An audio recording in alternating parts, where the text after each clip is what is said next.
I've been saying that for a while. Well, Oh, here we you are. have been saying that for a while. That's right. Yeah. Let's do it. Let's do it. That's Let's do probably it. a copyrighted slogan, though. Do it. Yes. Do it.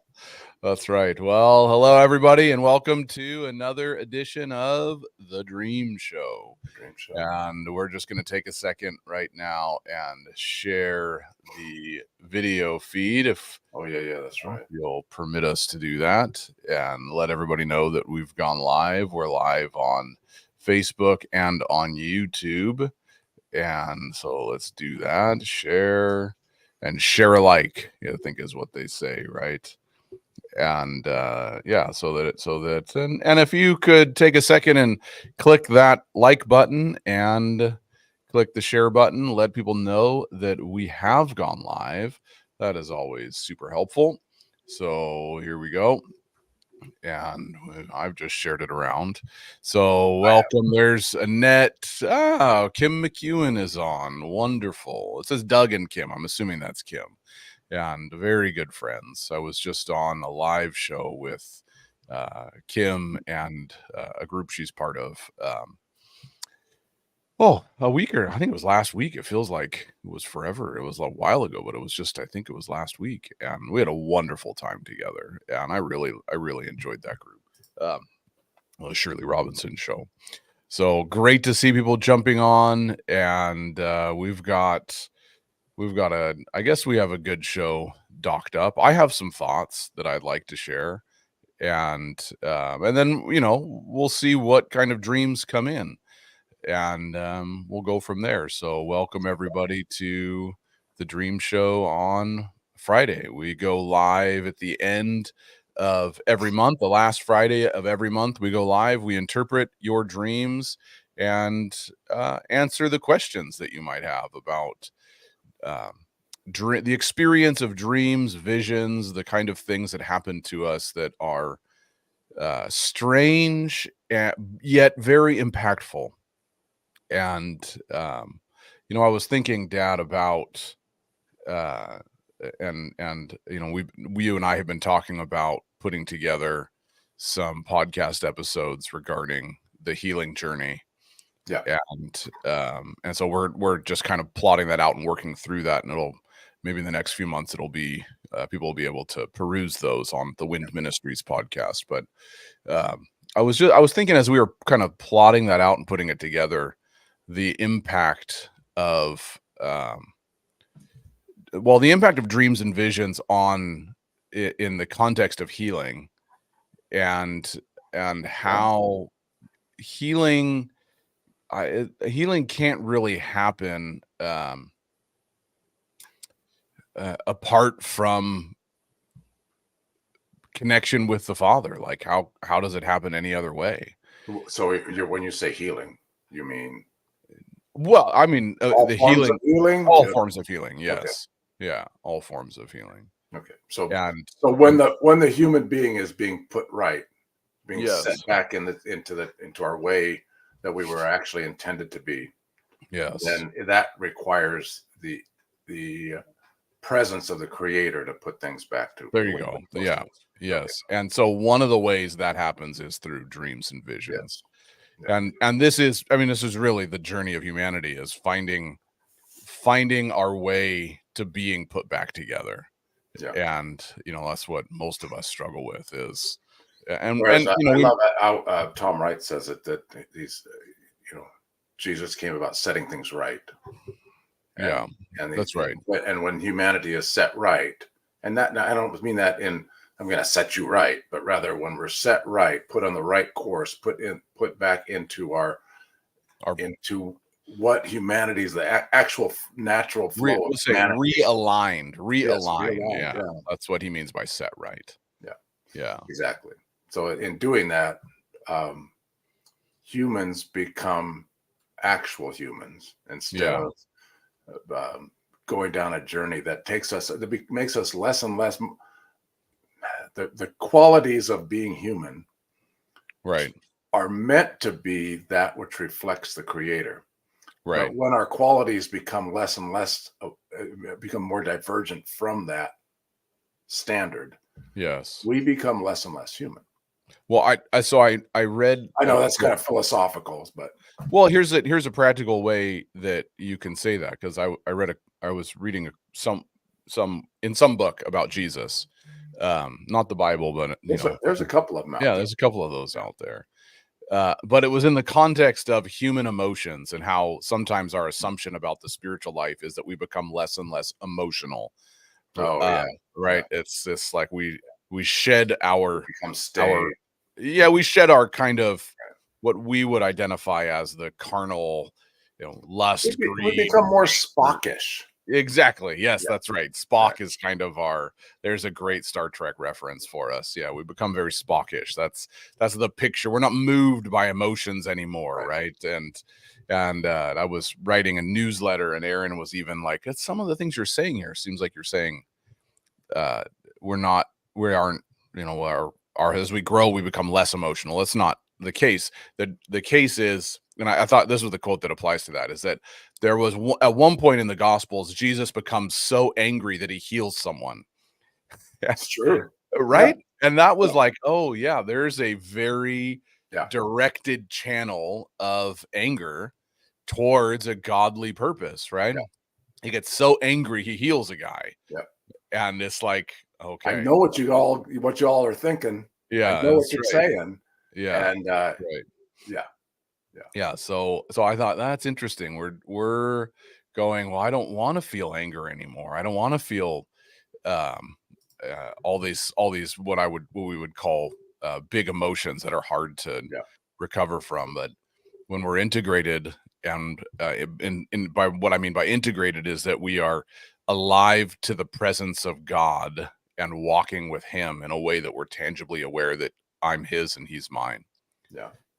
When that's my life, anger isn't so much a disintegrating emotion or an emotion that brings up, I'm very uncomfortable with myself, but I'm angry because these things aren't happening, right? Like Jesus gets angry and heals the guy whose hand is withered in the temple. Right. Yeah, so it's an interesting thing. It's a really interesting thing. I see. So everybody, if you have a dream or a question, post those in the comments, and then we will do our best to get to all of those things. That's the deal with the Dream Show. Here's my thought today for Good Friday, and I've ruminated on this. It kind of brings it. I'm reminded of it each year during the lead up to the Passion of Christ, right? Yeah. And it's the interchange between the Jews, Pilate, Barabbas, and Jesus. And it's one of the most fascinating things that happens right in those last few pages of, there's lots of fascinating things that happen right in the last few pages of each of the Gospels, but I'm pretty sure each of the Gospels has pictures this happening. Maybe I think John does as well. But Barabbas is, I could be wrong about that, but Barabbas is the fascinating figure to me. Barabbas is guilty. It says, if you compare the notes between the synoptics, at least, Barabbas is guilty of he's a thief. One rendition calls him a thief or a robber. One rendition calls him a murderer, or participating in a group of people that were murdering. Right. And two of the three, I believe, call him an insurrectionist. So he's guilty of lying, stealing, killing, right? Yeah. Rebellion, murder, and thievery. But let's pick him over Jesus. Right? And the name Barabbas is the compound Hebrew word bar Abba, which means son of the Father. Yeah. So he's the son of the Father, guilty of rebellion, murder, and thievery. Yeah. Right. So the son of the Father, guilty of all these things. He's the son of the Father, guilty of these things, is the one who's let go. And the son of the Father, who's not guilty of any of these things, is the one who's crucified. Right. And so there's this exchange, and Barabbas kind of sums up the human problem, right? The inability to be honest and truthful with ourselves and with others. That's he lies about himself, right? He's guilty of rebellion. Each one of us has gone our own way. He's guilty of taking what isn't his, right? Jealousy and covetousness and the depth of those things. And he's guilty of murder, literally devaluing the life of others, right? This is the picture of humanity. Right. And humanity who has walked away from it, from who they are. Yeah. Exactly. Right. So the son of the father that's guilty of these things is exchanged for the son of the father that's not guilty of any of these things. Yeah. And I just find that to be a very encouraging picture of redemption. And the son of the father, me, who has been guilty of all those things, has now gone from that kingdom to this kingdom. And now I'm the son of the father who's not guilty of any of those things. Yeah. And the Passion Week always reminds me of that, is the Barabbas narrative, the son of the father. And so, and it calls back to the parable of the prodigal son, who's the son of the father, who's rejected his father, who's, is guilty of rebellion right there, and devaluing the lives of others by spending his money for his own pleasures. And, it's like, oh yeah, we're all on some level summed up in the person of Barabbas. And I mean, I've been reading the end part of Luke for the last week, and as Jesus is in the temple for that last week before he gets arrested, and it's this parables, the pointed parables that he's telling, about how this nation that was set apart to represent him has pursued their own ends and their own purposes, and even to the point where he gives the story of, hey, here's the son, let's kill him, throw him out of the vineyard and take over.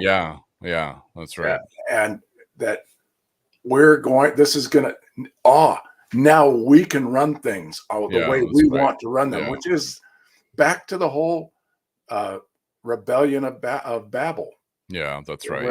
Where humanity said, cool, we can take over. Yeah. This is ours. We don't have to pay attention to that one that created us. We can take over.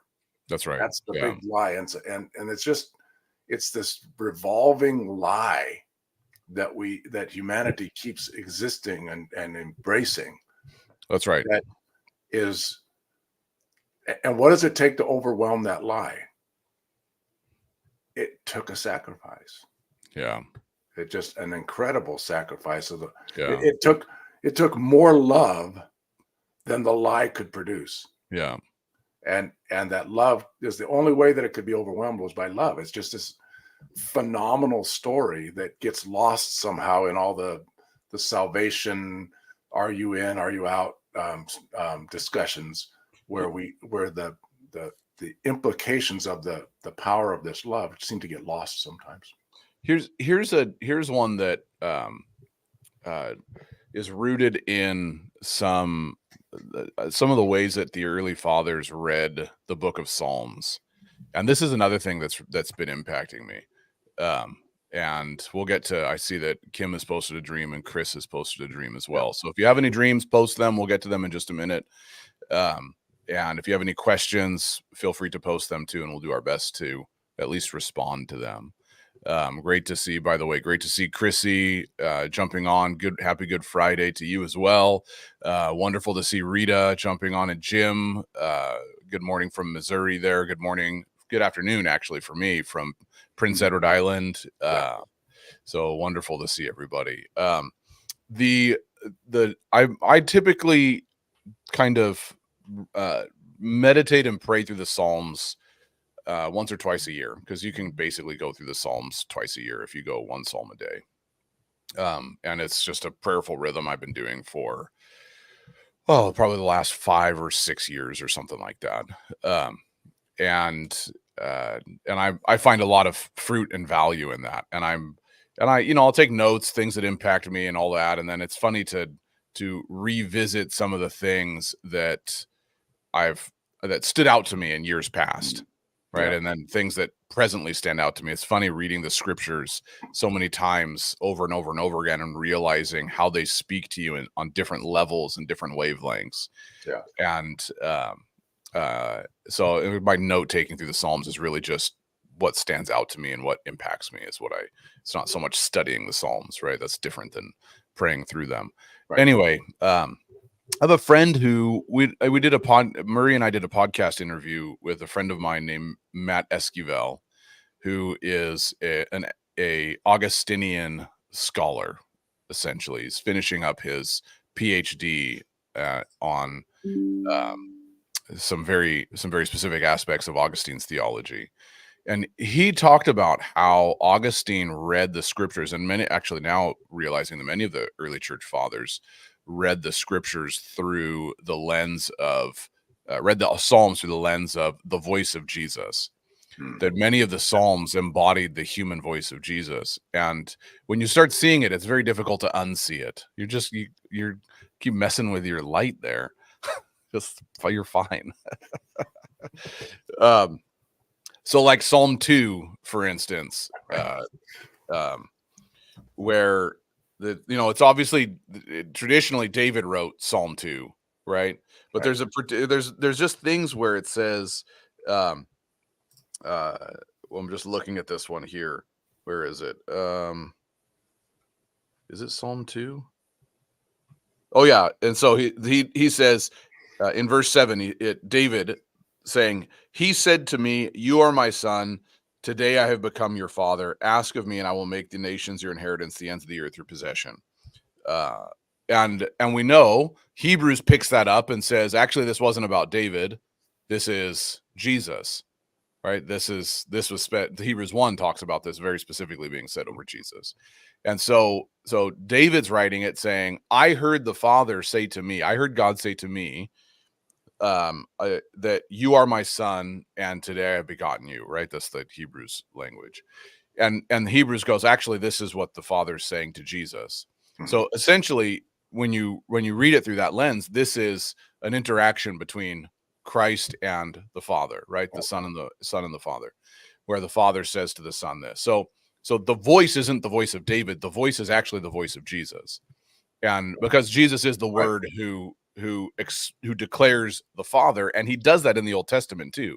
Anytime the scriptures expound on what God is like, you have to see that being the voice of the Word, not the voice of the author. So when you start reading the Psalms as if they're the voice of Jesus, it's fascinating. Oh yeah, it really is. It's like you start seeing all these things where you see embodied in the language, like I was just reading today where Psalm 30, it was Psalm 31, where he goes, verse 9, Psalm 30, verse 9, be merciful to me, Lord, for I am in distress. My eyes grow weak with sorrow, my soul and body with grief. My life is consumed by anguish, and my years by groaning. My strength fails because of my affliction, and my bones grow weak. Because of all my enemies, I'm the utter contempt of my neighbors and an object of dread to my closest friends. Those who see me on the street flee from me. That's the Garden of Gethsemane. Right? That is Jesus in the Garden of Gethsemane. That's almost word for word what he said to his friends, and then what happened when Judas comes and betrays him, right? Yeah. And it even actually at one point in Psalm 31, it's it says, I have, it's the, into your hands I commit my spirit, is in Psalm 31 too. So that's also the voice of Jesus very practically. So when you're reading it and you're going, man, every single page of the Psalms is Jesus talking. And it gives you this snapshot into what he was like and what his heart is like, what his communication is like, and the kind of things that as a human, the divine man, how he articulated himself. And it's fascinating. It just makes me even more fascinated with who he is, reading the Psalms from that perspective. All right. We have a quick question for you here. Yeah. So Jithin, I think I'm imagine that's how you say your name. Typically, we only interpret the dreams of the people on the live stream. And the problem with interpreting dreams of other people is we usually will have questions for clarification, and what color, all this kind of stuff, and then if the person's not there, it's very difficult to actually interpret the dream. So if you can get your friend on the live stream, of course, Jithan. If you can get your friend on the live stream, we'd be happy to interpret the dream for him. And I'm just looking at the one that you posted there, and it's a bit of a long one, so I just the part that I'm seeing in the preview there. So that's going to be, we're probably going to have questions about what happened in the dream, just to clarify things, the limitations of being able to respond to Facebook comments and YouTube comments. Yeah. And so but if your friend is willing to jump on the live stream, we're very happy to interpret the dreams of anybody that's on. Yeah. And so I appreciate you asking. It just makes it really difficult to do. So that's kind of one of our principles. So because we can, and part of the reason is that we can definitely just get it wrong. If we don't ask questions, and then you go back to your friend. And well, you know what they say about when you assume things, right? We assume things about the dream, and we just don't want to do that. Yeah. And just we use this as a real simple example, but typically in a dream, like a dog is going to be, we would consider to be a friend of some sort, unless the person is absolutely terrified of dogs. Right. Because they were attacked by dogs when they were a child or something like that. Yeah. And we don't know that. So if we make the general assumption, right, and then it turns out that it's exactly the opposite, then it will totally change the way that the dream is understood. Yeah. Yeah. And I'm just looking at the dream, and Jithan is in the dream. And so then what we have to, because if Jithan is that, so Jithan, just for and for anybody watching, really, when we're talking about interpreting dreams, when you're in the dream, for sure, Jithan, share your own dream. When you're in the dream of somebody else, what we need to know from the dreamer is, what does that person represent to you? Right. And so what is this could be the meaning of the name. It could be the role they play in your life. It could be any number of things. And so those are the kind of questions that we'll ask, because typically Jithan is in his friend's dream, or her. I'm not sure if Jithan's a male or female. If you're in your friend's dream, you often represent something to your friend. And so those are the kind of questions that we'll typically have. So for sure, Jithan, share your own dream. And I do hope that I'm saying that correctly. So, and if not, let us know. Yeah, that's right. Straighten us out. We're happy to be straightened out. That's right. So why don't we get to some dreams, Dad? All right. We have Kimberly's dream. So let's start with that one. And we love Kim, so we will do that. All right.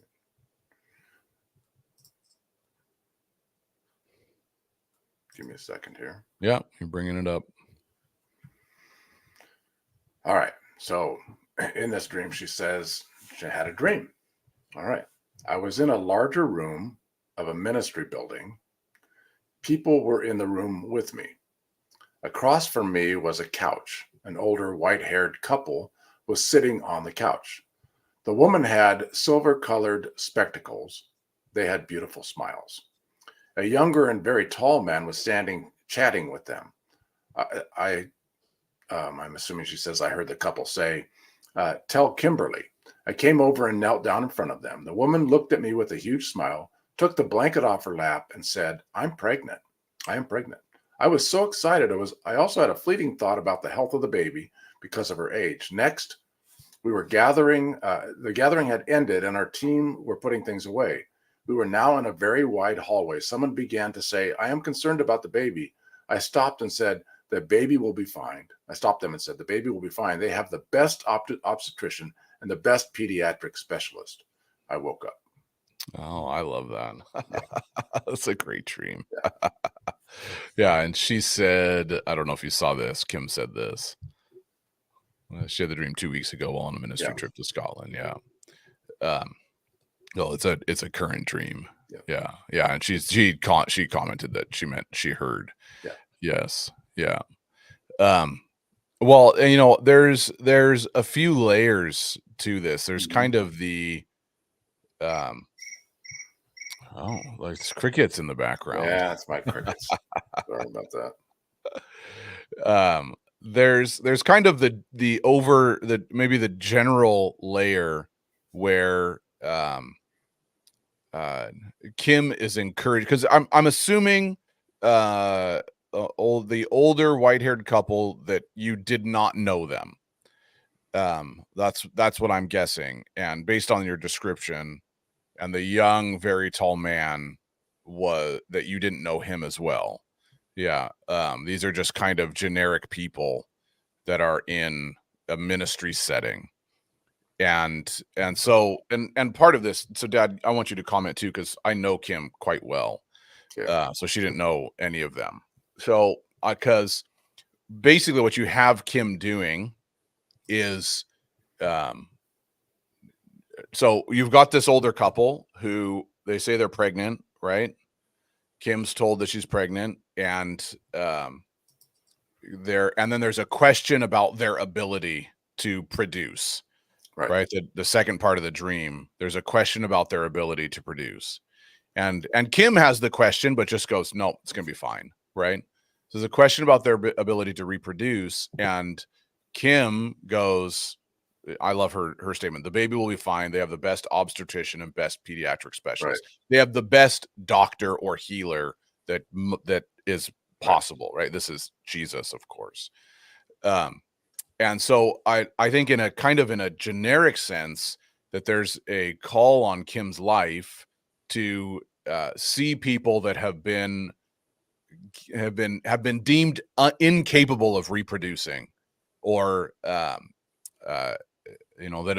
have questions as to whether they can actually do the thing that they're called to do, that they can birth the thing that is in them, that Kim goes to bat for them. I know this about Kim as well. And so you've got I'm going to disagree with you. Okay, you go ahead. Go ahead. What do you think then? I think the older couple is wisdom. Okay, I think they represent wisdom. Right. And that so Kim is in this process. So that you have the woman, you have their white-haired couple sitting on a couch, a white couch. Yeah. She has silver colored spectacles, right, on, and they have smiles, and a young and very tall man was standing chatting with them. I'm assuming if I ask you about that man, that there's going to be more to that man than him just being very tall.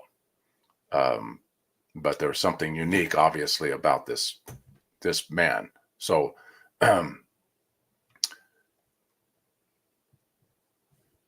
so anyway, I'm kind of asking that, Kimberly. Yeah, Kim, describe the guy. What?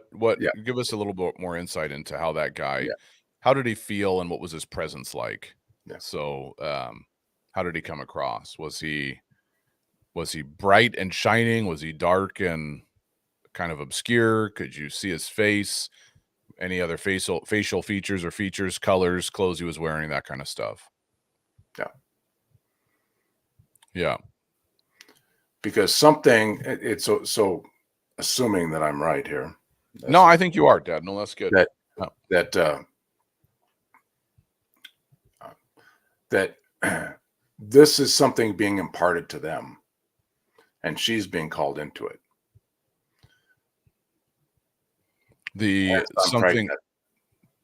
Something being imparted to this. So the older couple is wisdom. Right. Wisdom is becoming pregnant. Right. Ready to produce. And Kim is being invited into this new explosion, this new birthing that comes out of wisdom, that comes out of heavenly wisdom. Right. And there's people that aren't quite sure if this is going to come to fruition. Right. And essentially, no, we just need to trust that Jesus is going to do it. Yeah. Right. He's got everything. Everything is right. Because everything to me says wisdom. Right. From this couple. I mean, as soon as I read it, I thought, oh, these people represent wisdom. So. Yeah. I'm weeping, Ken. Makes so much sense. Yeah. Yeah. And wisdom is birthing something, and that makes way more sense, Dad. Wisdom is birthing something, and Kim is invited into the journey. Right. And it's going to impact her as well. And it's going to impact the ministry environment she finds herself in. Yeah. Because she's in a large room of a ministry building, not just, it's nondescript ministry building. It's not, it was in this building that was part of this ministry, from what I'm gathering. Yeah. And so I think there's it's going to impact everything in a ministry environment. And where there's questions about the ability to steward it, Kim is encouraging people to just trust. Yes. And after this dream, I was asked to birth something new while I was in Scotland. Well, There you go. Yeah. And the one thing I want to point out too, which now that you're saying that, Dad, and tracking with you, the one thing I want to point out too is that the woman is wearing silver rimmed spectacles, right? So the ability to see clearly will play a part into what is birthed. Right.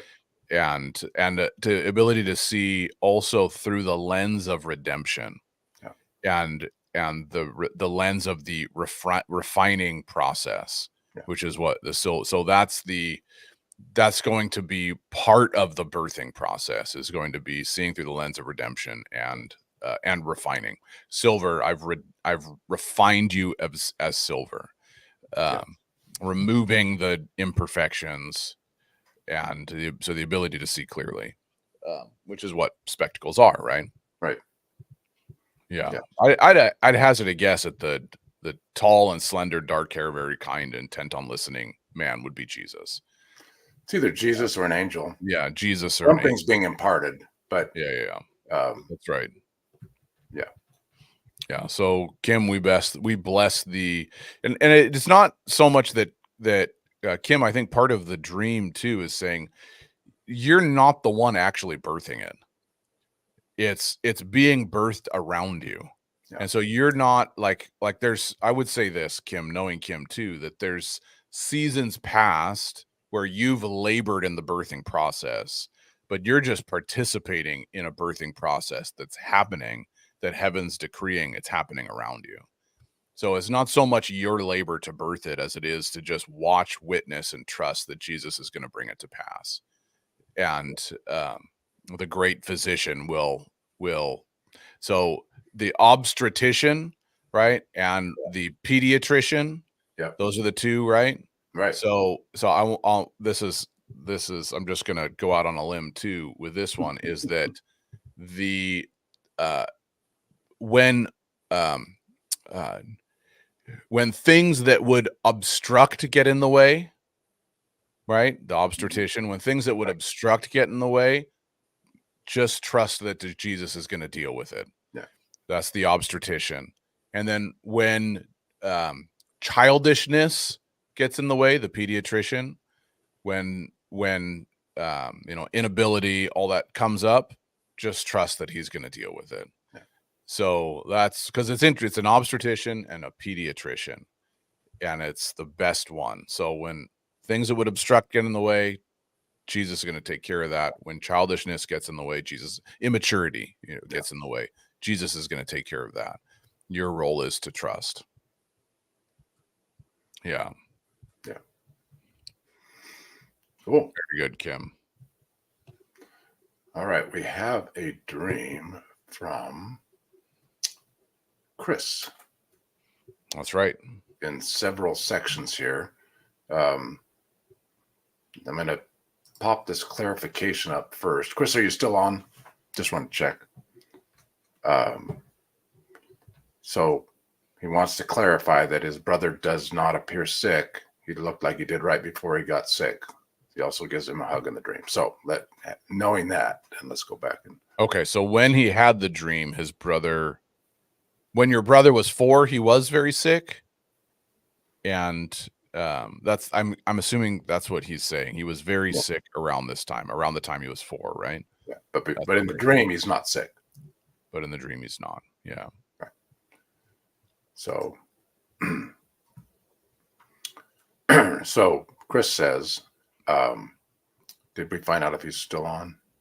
I haven't seen him comment yet, but let's just go by faith. Let's just go forward. Okay. In my dream, I wake up in my childhood home and my mom and brother greet me. Apparently, it's my birthday. My brother, however, looks like he did when he was 4 years old. He said he was very sick around this time, but first so he looks like he was when he was 4 years old before he's sick, is what he's saying. Then I go to eat breakfast, and it appears everyone else has been awake for a while and has already eaten. The food that's left does not look good to me, but I go to eat it. My wife is there and has already eaten as well, and she seems in a hurry to get somewhere.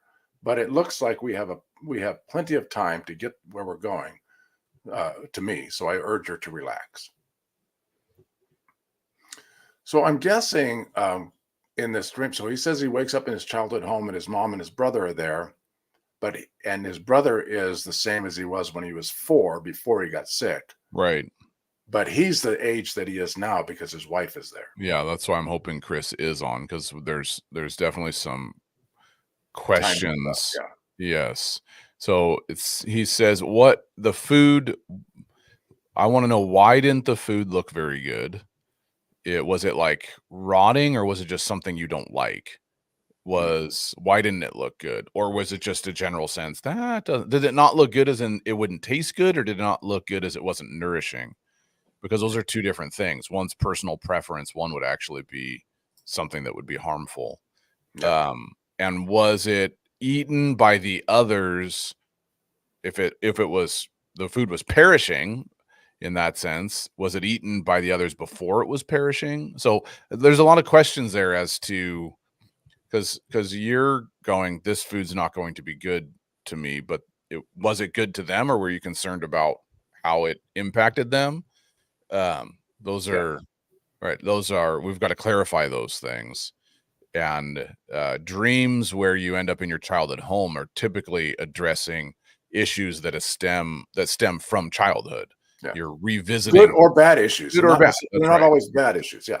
Yeah. So I mean, you could be revisiting, and the encouraging thing in this dream, I think, to start with, is that your brother is there before he's sick. Yes. So there's something about that I think is significant. Yes. And that he gives you a hug in the dream. Yeah. Right. And so I want to know a little bit about that as well. So there's a lot of questions that are lingering about this dream for us to really fully come to grips with it. I suspect this is one of those things that we were just talking about, where dreams are helpful to bring healing. Yeah. So because if you think about it, right, in this dream, the juxtaposition is the brother is not sick, but he's concerned about the food. And so I'm guessing he would be concerned the food would make him sick. And right, because but his brother ate the food and is fine, because everybody else had already eaten. They've already been awake for a while. So if I eat this food, am I going, like, is it that if I eat this same food, am I going to be okay? Everybody else has eaten it, they seem fine, but if I eat it, am I going to be okay? Yeah, and that's kind of the question in the dream, right? And so those are the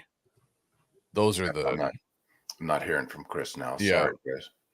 Yeah, so I want to go further with it, because I think we've got stuff to go on, but there's just too many points of clarification, especially about the food that doesn't look very good. Because this could be like, there's things the Bible compares food with teaching and principles of doctrine, right?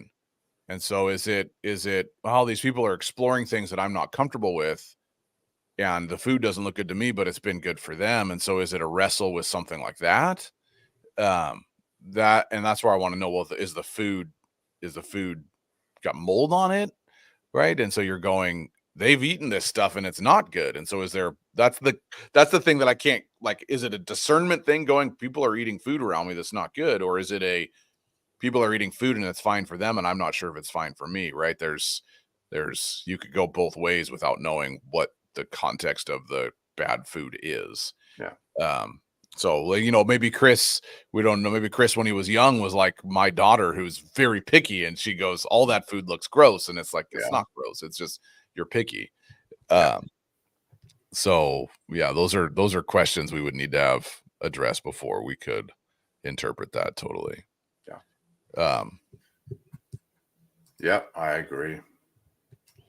So, good dream though. It's a very interesting dream. Yeah, that's right. I would I can see why you posted it there, and we would love to address it. Yeah, so Chris, if you jump on in the next little bit before we end the live stream, then if you can address those questions and give us some clarification there. And if you hear this after the fact, then comment on the video and we'll do our best to get back to it. So, but this is the thing with when it comes to interpreting a dream, why, perfectly illustrating Jithan's question earlier, why we need the person on the live stream in order to interpret it. Yep.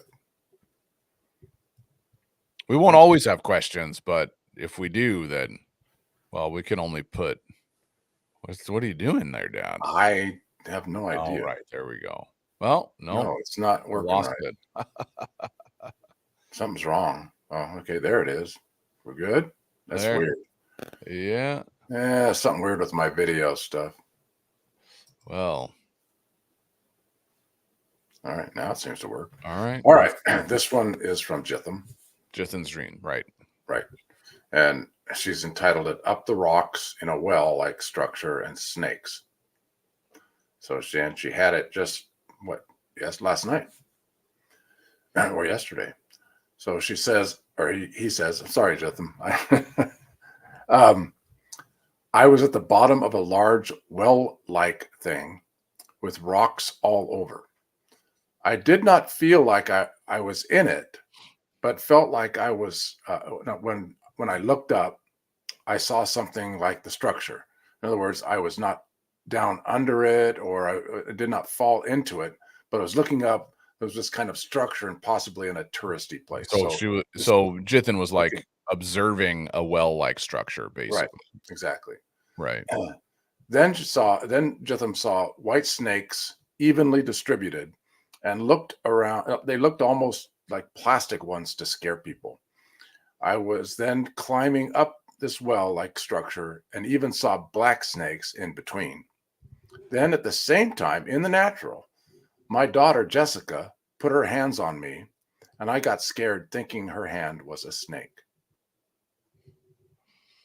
Okay. Annette, can you comment? I was looking, Annette just commented, we'll get back to Jithan's dream in a second. But she said, did I get her dream? That's the dream I was looking for. I was saying to my dad, I know someone sent me a dream, but I'm looking for it and I can't find it. So it was Annette's dream. I knew it. So Annette, can you comment your dream so we can get to it? And that would be helpful. So sorry about that, Annette. I knew there was just something in the back of my mind going, someone sent me a dream and asked me to interpret, and we were going to do it. And so anyway, post it there, Annette. Quick question. Jitham, are you still online? Yeah. Jithan, are you still online? That's another, yes. And this is a really interesting one. Yeah. So, because the Jithan is good. Okay. So were the black snakes, were they real? Because the white snakes weren't real. They were plastic ones that were just intended to scare people. So were the black snakes real? And because you start looking at the well, but then you're climbing up out of the well. You're climbing up the well-like structure. Yeah. So I'm guessing it was like rock walls, that sort of a thing. Probably in a round thing. Right. So Jithin, were the black snakes real snakes, or were they like the white ones? And just so you know, we have a delay here. There's somewhere between a 5-10 second delay between what we're talking and what you're hearing us say. So sometimes we just do this, kind of do the Alex Trebek thing. Oh, Steve's friend Jithin's friend has joined. Very good. Yeah. All right. Well, we can get to Steve's dream too. Steve, can you post your dream? Well, Jithin's already posted the dream, so we can go back to that. So I'm assuming Steve is the one who had the dream with Jithin in it. Looked rock walls and around thing. The black ones were camouflaged and looked still, but they were not moving around. So there were white ones that looked plastic that were just intended to scare. And there were black ones that were more camouflaged, but weren't. So I'm guessing like the black ones, you wouldn't see them until you were right on them. Kind of as you're climbing up, like, oh, there's one. Oh, there's one, kind of a thing. The white ones you can see as you look up. They're to scare you. But these are camouflaged. Right. And so none of them, they were still and not moving around. So none of them were attacking Jithin from when Jithin was climbing. They were just there, they were just there. And so they were, I mean, just like she or he said, my daughter Jessica put her hands on me and I got scared thinking her hand was a snake. Correct about white and would not see that. Yeah. In regard to the back, would not see them until you were near them, but they weren't attacking. They were just there. That's so the black ones were real and the white ones were fake. Yes, that's right. Yeah. Well, that's interesting, right? There were ones intended to scare, but there were actual black ones that were real snakes there. Yeah. So interesting. Yeah. So I've got thoughts, Dad. What do you think? You go. I've got some thoughts. Let's let you start again. You're just gun shy. That's all it is. Gotta get back in there, son. I was fake. It just looked almost still. Okay. Gotta get back on the horse. Yeah. So Jithin says the white one wasn't sure if the white one's fake, but it was just almost still as well. So and wrapping my head around it too, and I like that it's what she says. It's kind of like in a touristy place. It's like I missed that part where. So here's this. Let's see. This was looking up a structure and possibly in a touristy place, like in a place where people visit, people come to see things, to check it out, and when you're a tourist, you're out seeing the sights. So here, this place she finds herself in is more like not her home or not place you would visit for the experience. Exactly. Basically. And in the midst of this, there's one thing in there to keep you from to kind of keep you away from the white snakes. It's just kind of scare you a little bit, like, oh, this isn't a place, this isn't a safe place. But the black snakes, they're really there. Was there water in the well? That's a good question. Was there, because you said it's a well, it was like a well-like structure, and because a well is supposed to have water at the bottom. That's the whole point of having a well. Was it totally dry? No water. Where did it say that? Oh, it just popped up on Facebook. Oh, I see. Yeah, no water. Yeah, because a well is like, thinking of the analogy of a well is digging deep so that you get the resource of water and it's always available, and then that water would amend the thirst of all the people, all the tourists that were coming, but there's actually no water there. No water. And in fact, there's snakes there. Yeah. So it's a place people are going for refreshment and the experience, right? This is the touristy place where they would go for the experience, ostensibly to receive water, would refresh them. But in fact, what Jithin is recognizing is, there's actually this thing is not as it seems. It's not as it seems. Yeah. It seems like something that should be a good thing, but in fact, laced throughout it, there's some deception. There's some things you don't actually even recognize until you get closer. There's some things intended to instill fear in people, that when you see them would instill fear. So what it's intended to do, create an experience for people and then nourish people, it actually doesn't do. Yeah. And so Jithin's able to see this, and partly because Jithin's being given the perspective of it, right? Watching it, looking underneath it, right? But then actually climbing through it, going, well, I'm pretty well familiar with this, and it's not actually as helpful as people think it might be. And in fact, there's certain things about the structure of it that are designed to keep people away from like there's white snakes meticulously placed, distributed. You'll never really know what the structure is all about. Yes, exactly. They're distributed in order to scare people in a meticulous way. Yeah. And so there's actually things laced throughout the structure of it that keep people from being able to even climb up or down or actually see what it's all about. And there's not in this dream, there's not a context for what it is. No, there's not, right? It could be a church community, it could be a ministry, it could be an organization. Right. It's a structure, right? That's what Jithin sees. It's a structure. Yeah. And so something that Jithin is aware of or part of or has experienced, Jithin seeing there's actually deeper problems embedded in the structure of it. Right. And you're being shown that. And it has to be the way that this is described is it has to be a hand-built structure the way that it's designed. Yeah, that's right. Rocks, it's a man-made thing. Yeah. Something humans are doing. Yes. Humans, so however that plays out, but it's not like some natural thing. Yeah, that's right. Yeah, that's right. So still should be good and helpful, but it's and then there's this part, which is always interesting. Right here. So in the middle of your dream, sorry, just get out of there. Okay.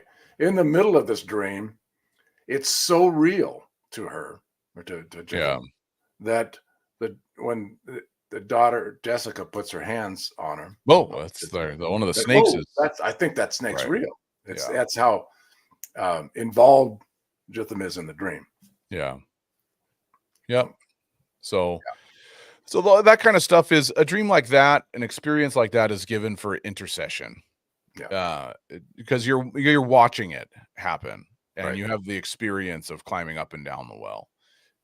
So it's to hopefully Jithin can find the place where it's applicable in their life, and pray, that the kinds of things that would impact people, the snakes that would impact people, that would cause fear and deception in the structure of the thing, would be dealt with and taken care of.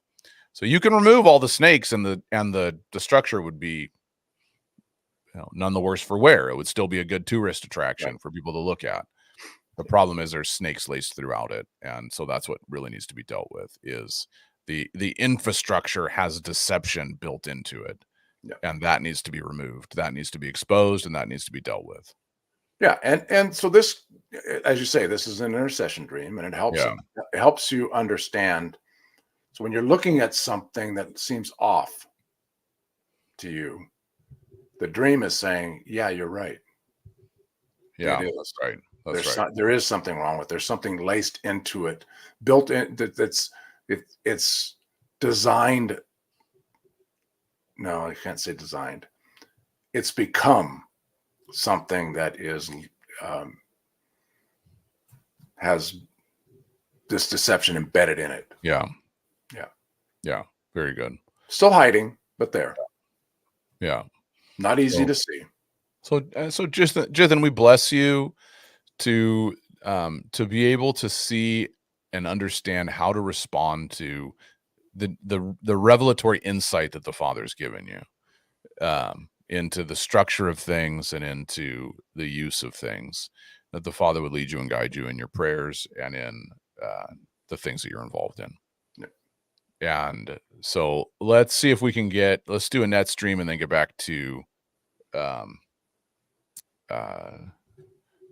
what is it? Steve's dream. Well, so one quick thing here. So let's clarify too. Jithan, you posted a dream that's the one we just did, up the rocks in a well, coming home from a long day of work, making a large order of food, and you said, oh yeah, we can do that one. And is that Steve's dream, so that we can just bring that one up? So Steve and Jithan, can you clarify that's just let us know that. Yeah, up the rock. And then Ingrid's question. Not that one, yeah, what would King Kong mean? That's the one we're asking about. Yeah, that's the one we're asking about. Yeah, that's right. Okay. What would King Kong mean in a dream? Let's see. Let's bring that back up. And also, by the way, I see Lynn jumped on, so great to see you, Lynn, as well. Yeah. And Annette, okay, good. She's posting her dream there. What would King Kong mean in a dream? Well, we're always going to say this: context is important. Right. So, what is King Kong doing in the dream? In King Kong as a quote unquote mythical figure in movies is both a bad and a good guy. Yeah. So in the original one, he's there's a bit sympathetic, but he's a evil monster that's destroying New York, right? In the remake that came out, I don't know, 15 years ago, whatever, he's a sympathetic evil monster that is misunderstood. Yeah. In King Kong versus Godzilla, King Kong is the hero and is fighting against Godzilla. Yeah, so taking out the bad guy. Yeah. So there's lots of different contexts for how King Kong has been portrayed in media. Right. So that's one thing we'd have to look at in the dream is, how is King Kong portrayed? Is King Kong Kong what's that? Yeah, I know, Liam. We know that King Kong isn't real. Yes. Yeah. So we look at how King Kong, when it's a figure like this, right? When we look at a figure like King Kong, then we have to look at what is King Kong and how is King Kong portrayed? Because we want to understand the metaphor, right? Yeah. And so then we've also got the wordplay of the king. The king, and King Kong is the king of the apes. Yeah. Right. So you can look at it as a metaphor of the king of the things that are less than human and rules the wild beasts. That's kind of King Kong's role in the jungle in the original King Kong. And he's oversized. Yeah. So he could be the picture of the enemy, the evil one, the one that rules the wild beasts, the carnal nature, right? But King Kong as the defender of Japan from Godzilla could be looked at as the positive one whose defense of the attack against the army and the people wards off the attack of the evil one. So it really depends on the context in King Kong. How is he being portrayed? What is in the dreamer? What's the dreamer's familiarity with King Kong? Because there's some reason why the Father chose King Kong as a symbol. And so when, if it's Ingrid's dream, Ingrid, you'd ask the question of yourself, what does King Kong represent to me? The thing is, with the kids and my kids, we've been watching a lot of old Godzilla movies because they're very fun.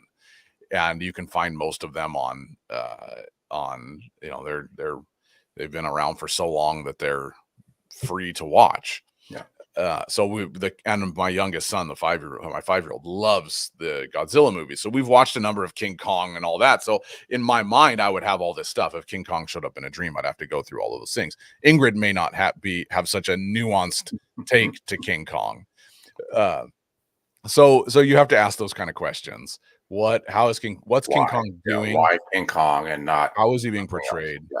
There's a scene in the remake of King Kong where King Kong is very tender and affectionate with the woman that he's fallen in love with, and they're on the ice together in this. And so how is King Kong being portrayed? Is he being portrayed as a beast, or is he being portrayed as the tender, affectionate one? So those are questions you'd have to ask. And what color is he? Is he bright and vibrant in color? Is he dark and grayscale in color? So is he being portrayed as an evil beast? Is he being portrayed as a tender, affectionate one that protects and loves and nurtures? And so what we're saying is, you can't say King Kong means exactly this every time in a dream. Exactly. He means something. King Kong means something based on context, and so pay attention to the context that King Kong is in. And by the way, there is, according to Rachel, there's a new King Kong remake coming out yet again. Oh yeah, that's right. I think I saw that. Ingrid says, I saw it picked up a lady in white. Again, is it because in the original story he falls in love with the lady and tries to do everything he can to protect the lady. That's what he's a misunderstood beast, right? He's attacked because he's trying to protect the lady, and he falls in love with the lady. And so is there a metaphor for like, you could go through any number of things, a metaphor for a marriage that, where the man is misunderstood because he's trying to protect his wife, or is it a leader in the church? Is misunderstood because he's trying to protect the bride, right? The one he's passionate about. So there's lots of different contexts that you could apply that to. So that would be one that you would have to sit through and go, okay, Father, what is the context for King Kong? And then, just sit and wait for him to speak on that. So okay, so we've got this one. Steve's dream, I believe. Yeah, so there's more. He didn't get back to us on that. There's more to it than. All right, so Steve, are you still on? And Ingrid said it might be that there's a movie coming. Yes, yeah. Are you still, Steve? Are you still on? And because we'll have Steve's there. Yeah. Okay. All right. So we had a couple of questions we'd already thrown out. So let's see. Where's the rest? There's more to that dream then. Where's the rest of that? Let's see. Oh, yeah. Let's see if I actually have it here. Yeah, do you have the rest of it? Let's hope. I was smart enough to do that, but I'm having a thought here that I wasn't. Yeah, well, sometimes you're smart and. Yeah, this is not one of them. No, can you repost the dream? That's the. Yeah, please. We're sorry about that. Yeah, and the reason why we say that is that we use a service, StreamYard, and it cuts us off at a certain number of characters in a post, and so normally we grab them off the Facebook post and put them on. It's a convoluted process, but we get them. Yeah. So. Yeah, and I can't see. Yeah. So, there we go. Okay. So Jithan has posted it there. Yeah, I'm grabbing it. Okay, good.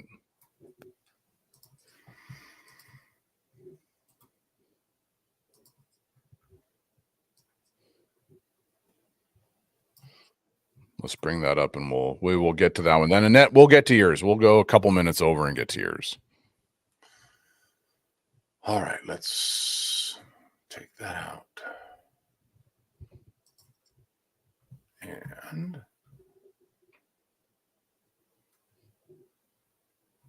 let's go back to, oops.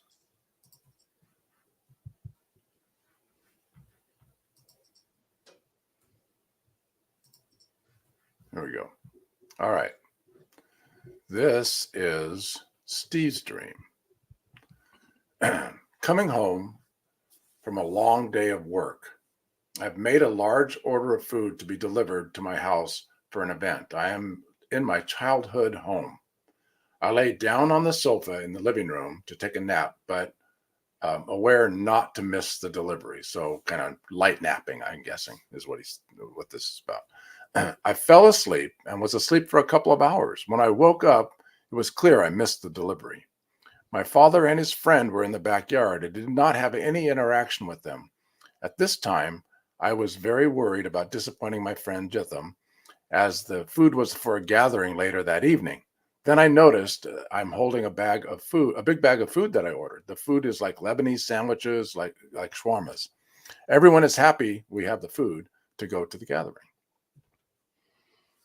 Okay, so so this is the whole thing is a dream. Yes. And so so Steve is coming home from a long day of work. He's made an order inside a dream. Falls asleep.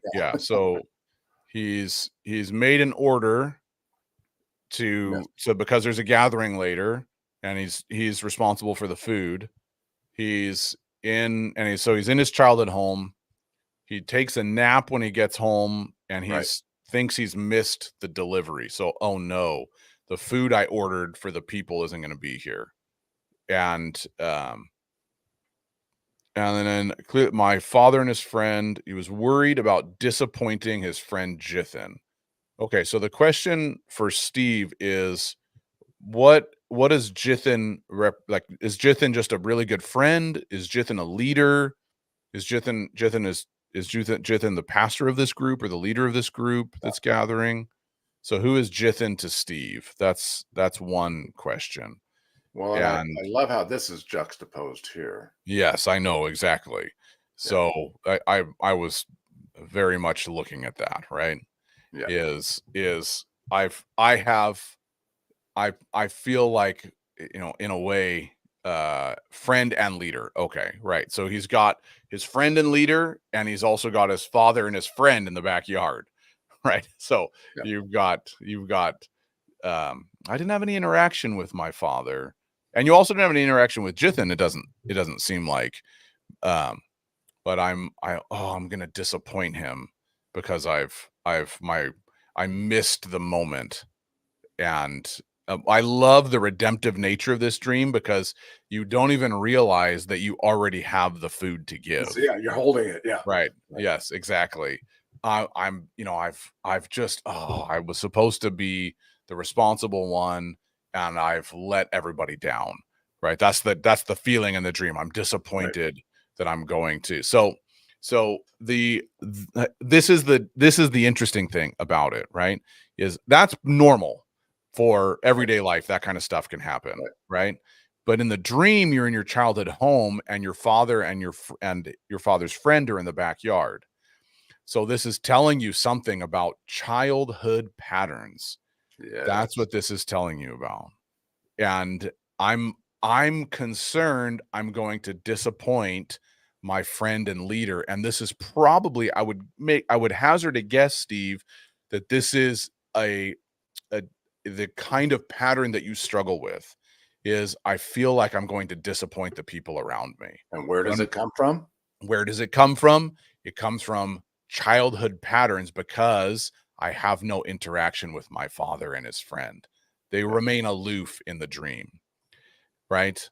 They are just in the backyard, and I don't get to interact with them. My father wasn't actually in the house with me in the dream. So it's saying the belief that I'm going to disappoint the people around me, even though I don't, because I have everything it takes to give to them the things they need, which is the big bag of food, is rooted in childhood. In a way, my dad wasn't available to me. He wasn't in the house with me. And I disappointed him, right? I felt like I disappointed him. Because as a child, what happens when your dad is distant from you is you question yourself.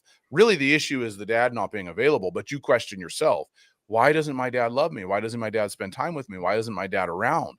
But he's separate. So I develop a belief pattern in my life that says I can't help but disappoint the leaders in my life and the friends in my life, the people that should be there for me. But because I've got this belief that I was instilled in me when I was young, because the parental figures in my life weren't around or weren't available to me. Maybe they weren't emotionally available to me.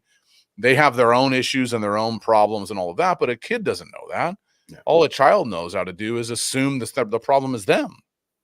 And so we learn to respond in patterns that say, I'm the problem and I've done it again and I'm going to keep on doing it. Because I lay down on the sofa to have a nap, but I'm laying down making sure that I'm aware that I'm not going to miss the delivery. Yeah. And yet I missed the delivery because I think I missed the delivery, and therefore I'm going to disappoint someone because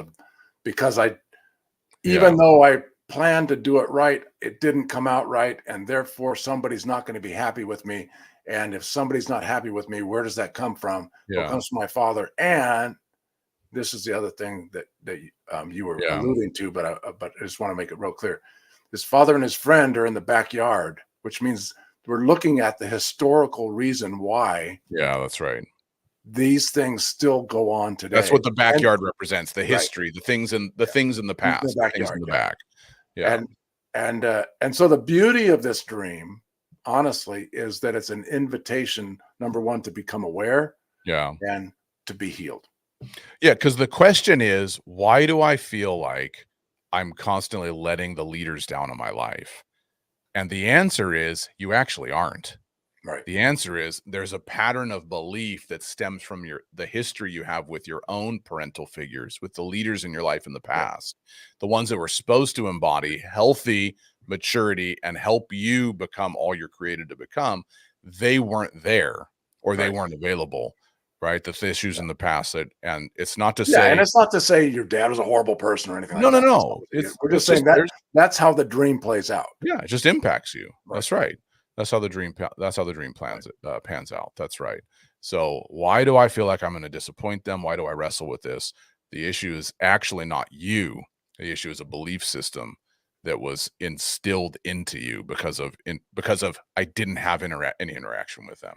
And so I think, and this is just me, Steve, I think you're probably a really good friend because you got shawarmas. Yeah, that's right. You didn't just get any old food, man. You got the good stuff. That's right. That's right. And I think, and I'm laughing a little bit while I say that, but at the same time, I want to say, you're someone who goes out of his way to make sure people have things that are a little bit more unique. You really like to pay attention to what can bring joy in people's lives. So I'm going to put a couple links into the chat right now, because just this is a segue to some of the things that we offer as part of Wind Ministries. It's in the video description as well, so you can always look there. But one of the things we're passionate about is helping people connect with the heart of the Father. Yeah. And so we have a whole team that works with people to bring inner healing, that have been trained through HeartSync, which is a great inner healing model that we really like. And so there's a link right there for anybody that this message resonates, right? Not just Steve, but anybody that this message resonates, that there are patterns that I know and I can recognize in my life, and I do wrestle with some of these insecurities. Inner healing could be a very helpful component for you. And so we have a link right there. You can click on that and look at the kind of things that we offer for people. And so there's a way you can fill out a form, you'll connect with someone, and we'll work with you in that sense. We also have a spiritual mentorship program where we walk with people and help them integrate with the heart of God and become authentically who they are created to become, developing their gifts, developing their call, become aware of who they are, and those kind of things. So we have a spiritual mentorship program as well that helps you build capacity in your life and walking with the Father. So both of those things would be helping you recover yourself and become all you're created to become. So you can click on those, take a look at those things, and see what it is that we have on offer. And if those resonate with you, then take a look at it and perhaps send us a message. And if it doesn't work connecting with us, we'll connect you with someone else. So Dad, do we have 2 minutes? We'll just look at, so that's Ingrid, you're just going to post your whole dream in the dream Facebook group. So we've got bits and snippets. Can we look at Annette's dream? Because she's been waiting patiently. All right. Let's just go through it real quick. Oh, wait. No. Okay. Here's the start of it. Title: Sunbeam Bakery. I walked inside a Sunbeam Bakery, curious to what it was like inside. I saw fresh bread and cakes being made. I decided to get some for my kid. Then I saw an aisle full of very nice used clothing, purses for consignment. Thought it would be odd. It was in a Thought that it was odd that it was in a bakery. Then I saw Almanzo Wilder from Little House on the Prairie. Is that Almanzo? Oh, that's right. In the back. He hugged me with a big smile.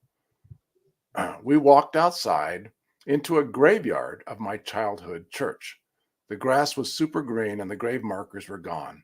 The employees of the bakery were parked there too. Immediately, in my right hand, a large fancy key fob appears. It clicks. I click it and my car beeps. But when I found my car, it had its tires stolen. I was mad. I thought I could trust it in a church parking lot. Almanzo listened to me patiently. There's always a part that betrays Annette in the dream. It's like, it's so beautiful and wonderful, and then Annette gets mad. Yeah. So I'm in this. Not as you. There's always a part in a dream that we're like, oh, that's the part God's addressing, right? Sunbeam Bakery. Okay. Interesting. Yes. Yeah. Well, it really is a beautiful thing, right? Yes. It is like the sunbeam. I love the wordplay, the sunbeam, right? The beam. Fresh bread, cakes. Right? Yes. Fresh bread. It's beautiful. These cakes I'm getting some for my family. I've got things to give and to feed them. But in fact, actually in the bakery, there's purses that we can pick up. Well, that's odd, right? Because purses represent identity. Yeah. They represent the things that we carry, right? We clothe ourselves. Right? So what I actually have to give isn't just bread that's nourishment. Actually, I can help people find what to wear, right? And I can help people find who they are. Yeah. That's it. That's what all in one place. Yeah, I can get this all in one place. I know where to go to get it. Sunbeam place. Yes, right. I know where to go to get it. Yeah. I actually know where I can get it and bring it back to people. I've got all of these things to give, right? Then I don't know who Almanzo is. So I know what Little House on the Prairie is, but that was a bit before my time. So I remember, I guess Laura, my sister and my mom watched it growing up. Yeah. So what role was Almanzo? I mean, it sounds like Almanzo. Oh, you're going to get hammered by asking that question. Yeah, that's right. You're a bad man. But I'm gonna guess that Almanzo is a Jesus figure because that's kind of the role he plays in the dream. Almanzo Wilder, Laura Ingalls Wilder's husband. I have no idea. Who's this Almanzo figure? Dad, you said you knew him. I don't know him. Handsome. Know who he is. I just know who he is. Okay, we're just gonna say he's Jesus. All right, he's handsome with blonde hair. He's Swedish Jesus. Laura's husband, handsome with blonde hair. Yeah. Okay. He hugged me with a big smile. We walked in. Okay, and so then the other thing is, there's no more graves in the childhood church. Exactly. I love that. That's so redemptive. Yep. Right. Almanzo, this Jesus figure, is showing me actually all the stuff that was dead back there, it's not dead anymore, right? It's actually a lot of life when you look back at your history with like the childhood church, the places where there used to be death, there's no longer death. The employees of the bakery are parked there too. Yes. And actually, I'm finding life from my childhood, from the history in church, right? And so this is like all this beautiful stuff. I know where to get the identity and the things they can wear and purpose and value and mission and all these things. And there's no more death in my history. I'm starting to find life. And I'm all this stuff is coming together, and now, okay, now, and I even got a key. Now I'm gonna go do something. Now I'm gonna go do something, right? And it's like, oh, the stupid church. It can't figure out how to get me moving. Protect me from, yeah. It's like, oh, it's like, it's the church like that. And so it's like, and so the dream's showing you like that you've processed all this beautiful stuff, right? Yeah. But there's still some stuff left. There's still some, they should have, and here's the thing. They didn't protect me, and they should have protected me. Right? That's the thing right there. Yeah. And it makes me angry that they didn't protect me. Yeah. Right. That's it. Because the issue isn't whether I have a car or can go forward. It's that they should have done better.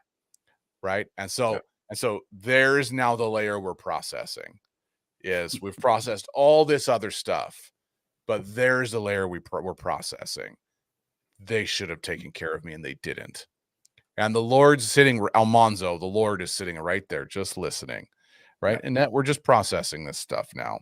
I thought I could trust them. And so the issue goes through, it's not just anger or frustration at what the leadership's done. It's actually, I don't feel like I can trust them. And so the Lord is peeling back another layer on the whole journey of healing. We've redeemed all this stuff. We know we found all these things. We've brought life to the old dead places. But there's a layer of trust, and trust has been betrayed. And so anger has been the result. Why do I get so mad or frustrated with the leadership? And it's not the new key fob is that you've found the thing to do. Yeah. That's the key fob. I've found the thing to do. It, and I know where it is. I know where it is, and I know how to use it, and I can do it, and all of that stuff. If only it had wheels. If only it had wheels. The church was supposed to protect me, and it didn't. It was supposed to keep the wheels protected. And so one thing that gets you from one place, everything else works. Yes. But the one thing that gets you from one place to the other are the wheels. Yeah. And if the wheels aren't there, you can't move forward. So the layer that the Lord's addressing isn't whether the church is right or wrong. The layer the Lord's addressing is I feel like I can't trust because because this stuff has happened to me before. Yeah. And now the Lord's peeling that back. And so I get frustrated with people because I can't trust them. And the Lord, and essentially the underlying dynamic is this, is when it comes to trust in that sense, the underlying dynamic is this: I don't actually trust people because people are untrustworthy. They are. We all are, right? I can't trust I can't even trust myself because I know my capacity to screw all this stuff up. But what I can trust is the Father in me and the Father in others. And so what I trust is him, and then my level of trust is based on my connection with him. So I don't trust the leaders to give me a space and to help me navigate the way forward in the church, to take care of me and to give me tires. I actually trust that the Father is going to work through me. And so now I commit myself to him. My trust is anchored in him.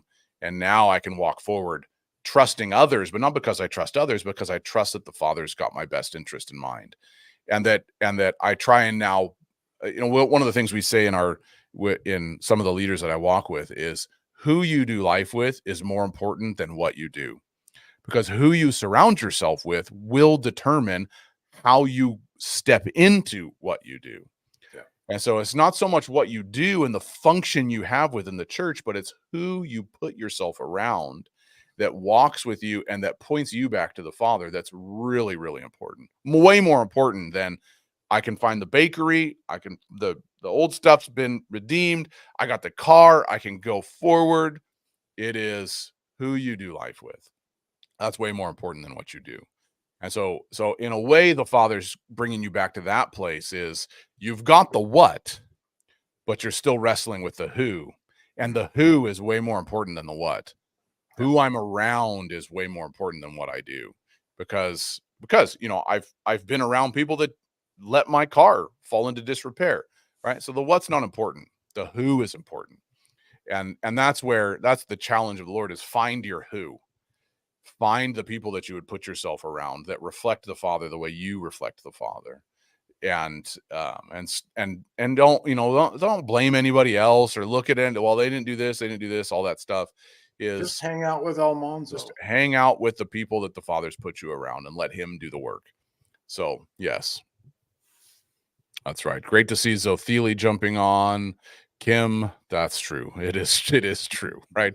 It's the challenge of this season. I feel like it's the challenge of the Lord to this season is raising up leaders that understand what life is like in the kingdom. And it's just something that we've not been good at in the church in North America. And here's the thing, we're going to have to become the voice of people who know what love is. That's right. Because we're so divided. That's right.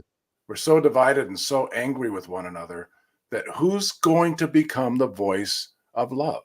Yeah. Think about Jesus. Jesus surrounded himself with people that would respond to what he had to say. They weren't perfect. They messed lots of stuff up. But it says, like, thinking of the voice of Jesus in the Psalms. In the Psalms, one of the verses, and this is specifically it's in Psalm 27, I think. It's in the 20s, where Jesus says, I didn't surround myself with the wicked or the mockers. I surrounded myself with the righteous. Because who you do life with is more important than what you do. I was just reading, Jesus does, right last week in Luke, Passover, he gets it set up. Yeah. They've just come through this phenomenal week of healing and teaching, and the march into Jerusalem, people laying down the palm branches, shouting Hosanna, all this kind of stuff. I mean, it's happening, right? It's coming. Everything's coming to a point, and this new way of doing things is about to explode. That's what the disciples are. Yeah, that's right. And they sit down at this beautiful Passover that Jesus has had them put together. And the first thing they do is start arguing among themselves about who's going to get what position. That's right. So their perspective is, this is happening. Now, where do I stand in this whole thing that's happening? That's right. That's right. And within 3 days, or within less than 3 days, they're running away for their lives. And they've lost all hope altogether. That's right. It's this phenomenal thing of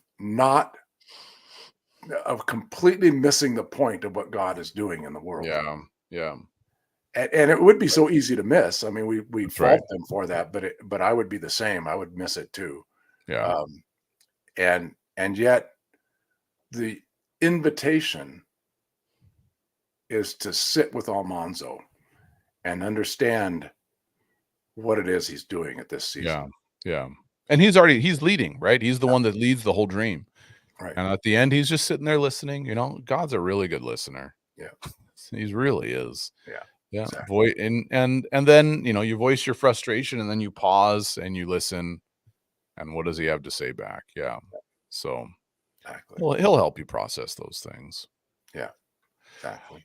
Okay. One last thing, as at the end of the month, end of our dream show for the month, we've been talking about doing these more regularly, and we just haven't been able to schedule it in. So hopefully it'll happen. But if you've been listening in, you've been touched by what we have to say, we'd encourage you and invite you to support the ministry. So there's a link right there to donate.